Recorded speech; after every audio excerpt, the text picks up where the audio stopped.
Good morning, friends. Today we will read a poem written by Alfred Tennyson entitled as In Memoriam.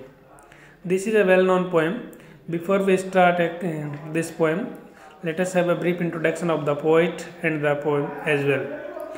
Alfred Tennyson, who was born on August 6, 1809 in England, and he died on October 6, 1892. Tennyson was a poet laureate during the reign of Queen Victoria. He was appointed poet laureate in 1850 just after William Wordsworth, and his first solo collection of the poems published in 1830 called Poems Chiefly Lyrical.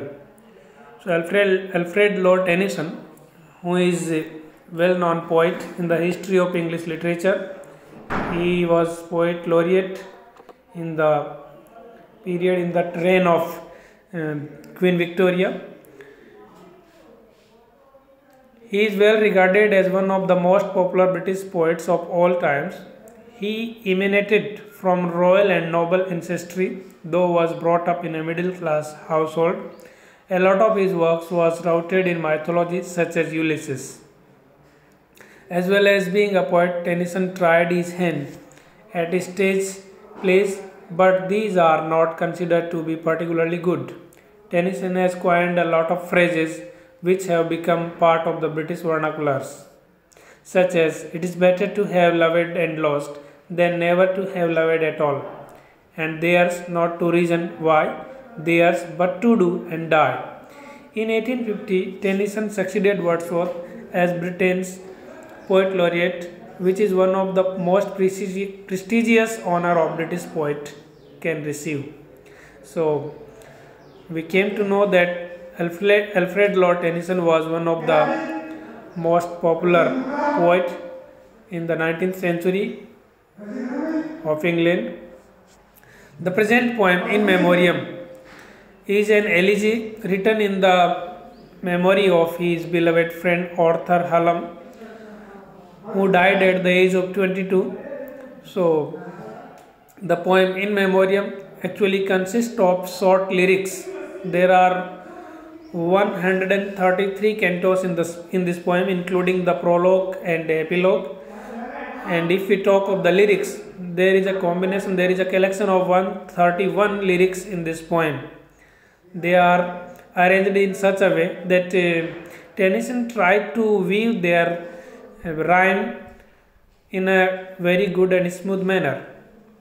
This poem, Ring Out Wild Bells, is a poem published in 1850, the year the poet was appointed the poet laureate. It forms part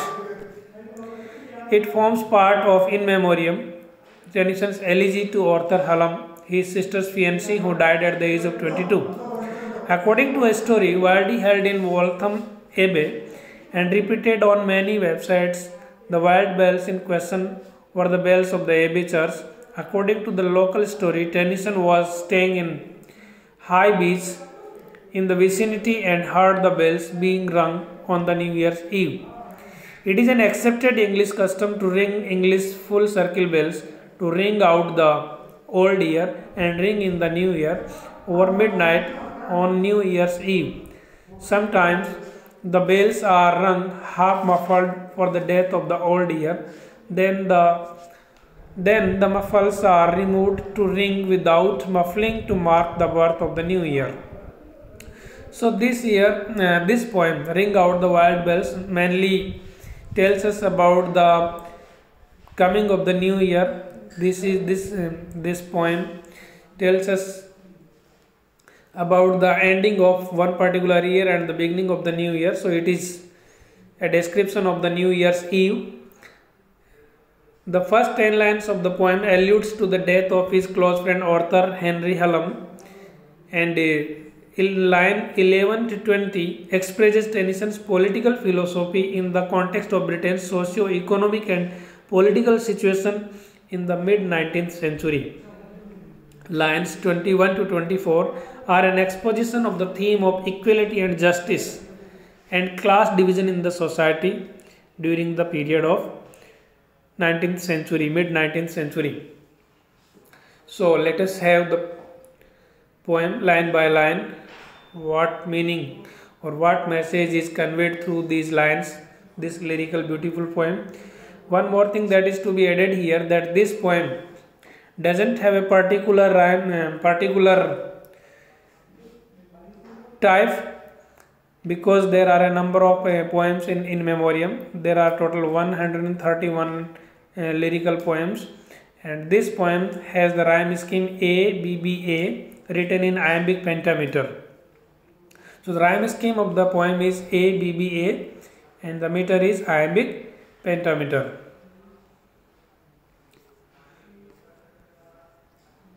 So before we explain, let us have the text of the poem. Ring out, wild bells, to the wild sky, the flying cloud, the frosty light. The year is dying in the night. Ring out, wild bells, and let him die. Ring out the old, ring in the new. Ring happy bells across the snow. The year is going, let him go. Ring out the false, ring in the true. Ring out the grief that saps the mind. For those that hear were see no more. Ring out the feud of rich and poor. Ring in the redress. Ring in redress to all mankind. Ring out a slowly dying cause and ancient forms of party strife. Ring in the nobler modes of life with sweeter manners, purer laws. Ring out the want, the care, the sin, the faithless coldness of the times. Ring out my mournful rhymes, but ring the fuller minstrel in. Ring out false pride in place and blood, the civic slender and the spite. Ring in the love of the truth and right. Ring in the common love of good. Ring out old shapes of foul disease. Ring out the narrow lust of gold. Ring out the 1,000 wars of old. Ring in the 1,000 years of peace. Ring in the valiant man and free, the larger heart, the kindler hand. Ring out the darkness of the land. Ring in the Christ that is to be. If we talk about the historical context of this poem, the poem Ring Out Wild Bells by Alfred Tennyson forms part of the elegy in Memoriam, as we have discussed before. It is an elegy in the memory of Arthur Hallam, the beloved friend of the poet who died at the age of 22. Tennyson wrote the elegy as a tribute to his close friend, who was also the fiancé of his sister. According to legend, the inspiration for the poem came when Tennyson, staying in the vicinity of Waltham Abbey, heard the Abbey church bells clanging into the wind on a stormy night. As a child in the large family of an improvised country church rector, Tennyson would have seen and perhaps experienced many of the features of society that he wrote about in and Ring Out Wild Bells. So it is very clear that we celebrate the new year in different manners, and if we talk of the English society in England, the people gather in the church and they just ring the bells in the church. They ring out the bells to bid goodbye to the old year, and they welcome by ringing in the bells to the new year.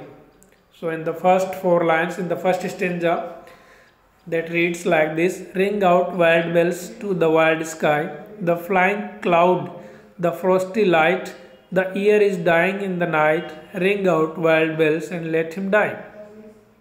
So ring out wild bells. The bells are considered here wild because the weather is not is good. It is a stormy night. So because of this stormy night, the bells are also considered wild. So ring out wild bells to the wild sky. The sky is also wild because the weather is not good. So weather conditions are not good. It is a stormy night. That is why the bells and the sky both are considered as wild. So ring out wild bells to the wild sky. The flying cloud, the frosty light. The clouds are flying from one place to another, as if there would be rain in a few moments. So the clouds are flying from one place to another. The frosty light, and there is a frosty light, there is frost. It is the winter time, that is why there is frost on the ground. The year is dying in the night. So this is the last night of the year. That is why the poet is saying that the year is dying in the night. So this is the last night of the year, and at 12 in the night the new year will begin, when the old year will end. So ring out wild bells and let him die. Ring out wild bells. Wild bells to be rung out on this occasion of the new year, and let him die. Let him die means the year to be die, or him is it is considered that the word him is used here for the poet's friend Arthur Hallam, who died many years before, but still he was there in the memory of the poet.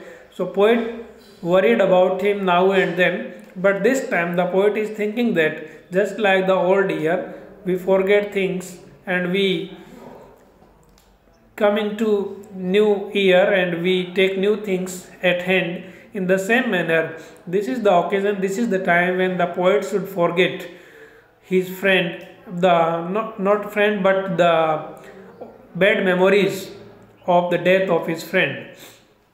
So in the first four lines, the poet is describing the weather conditions of that particular evening. The weather is stormy and the clouds are flying from one place to another. It is a frosty night, and the old year is dying today, and the new year is at the verge of welcome at the beginning.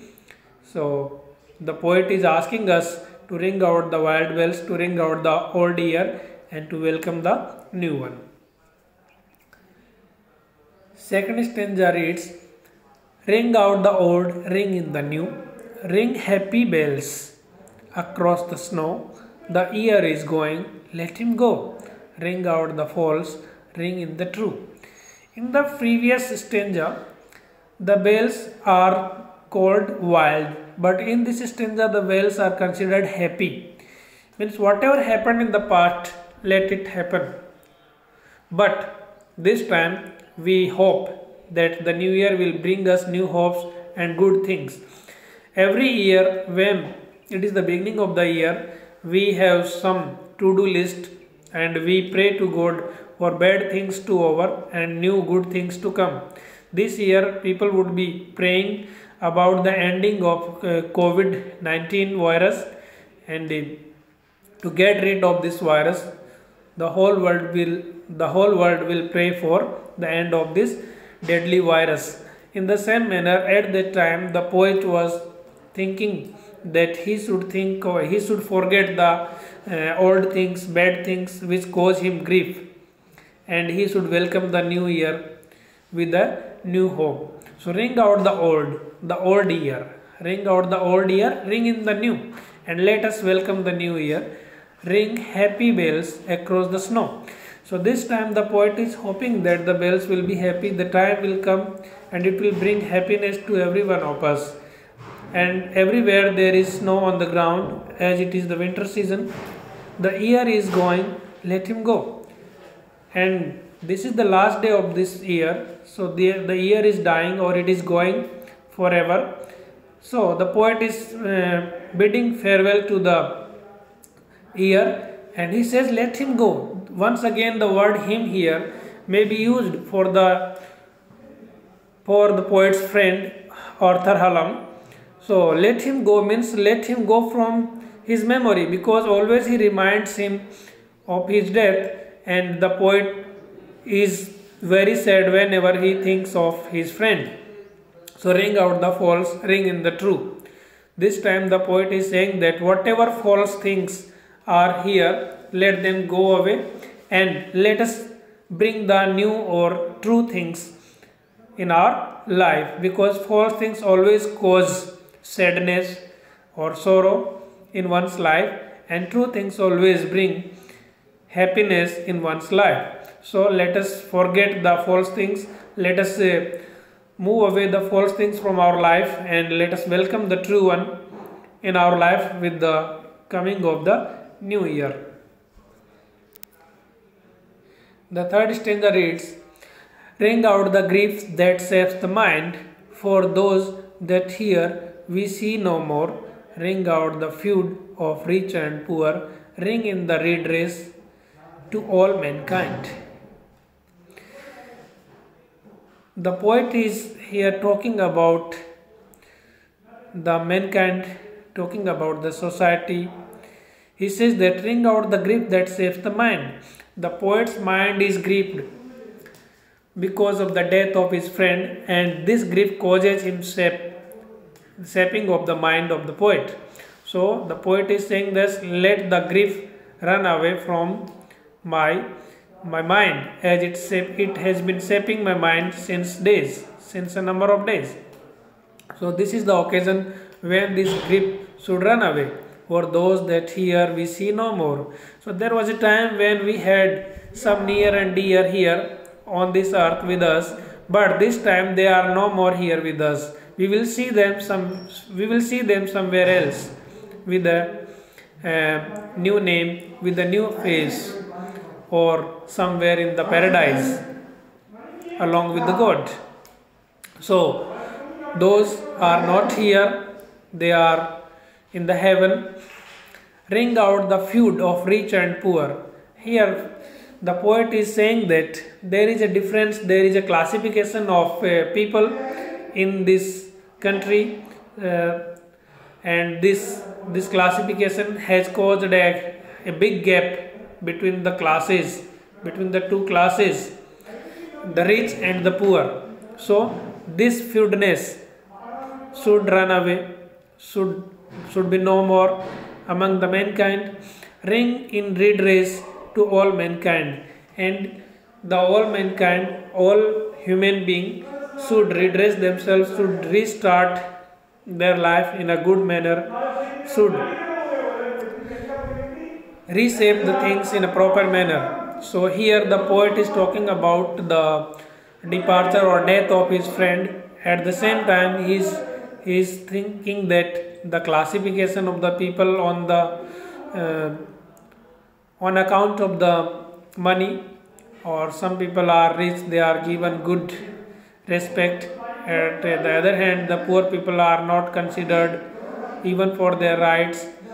So this gap of two classes should run away, should be no more along with this year, ending year. As this year ends, in the same way this feud of rich and poor should also go out from the society, and the mankind should restart their life in a good manner, should redress themselves in a proper manner. And the poet's friend Arthur Hallam is no more here with the poet, and the poet is hoping that he will see him at God's gate in the heaven, but he is not here, and because of his death and the grief caused by his death causes the sapping of the poet's mind, and the poet is thinking at this time I should forget of the grief also. So in these three stanzas we know that Tennyson alludes to the death of his close friend Arthur Henry Hallam, and in the last two lines of third stanza the poet is talking about the English society, the gap between two classes of the people, and he is thinking of erasing this gap forever, so that the human beings, so that the mankind should live happily in a brotherly manner and peacefully. So I hope that these three stanzas are very clear to you. We will meet in the next video and we will complete the rest of the poem in the next video. I hope that you enjoyed it. Thank you for listening me. Thank you for joining me. Have a good day.